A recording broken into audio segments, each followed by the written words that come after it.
আসসালামু আলাইকুম। 2026 সালের এইচএসসি পরীক্ষার্থীদের জন্য সমাজবিজ্ঞান দ্বিতীয় পত্রের পঞ্চম অধ্যায় বাংলাদেশ সভ্যতার সামাজিক প্রেক্ষাপট। এই অধ্যায় থেকে গুরুত্বপূর্ণ জ্ঞানমূলক এবং অনুধাবনমূলক সাজেশন নিয়ে আমি সাজিয়েছি আজকের ভিডিওটি।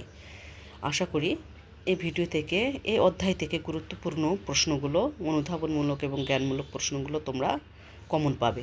জ্ঞানমূলক প্রশ্ন প্রথমেই আসি। জ্ঞানমূলক প্রশ্ন 1 নম্বর, যে তমুদ্দুন মজলিস কি? উত্তর, তমুদ্দুন মজলিস হলো ভাষা আন্দোলন ভিত্তিক একটি সাংস্কৃতিক সংগঠন।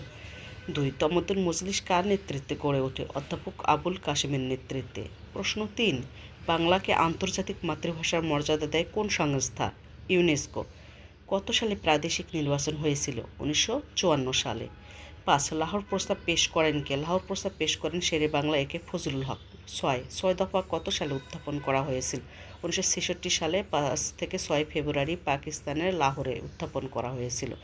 7, গণ অভ্যুত্থান কি? সর্বদলীয় ছাত্র সংগ্রাম পরিষদ 1969 সালে 18 জানুয়ারি 11 দফা কর্মসূচি ঘোষণার মধ্যে দিয়ে যে আন্দোলন শুরু করেছিল গণ অভ্যুত্থান।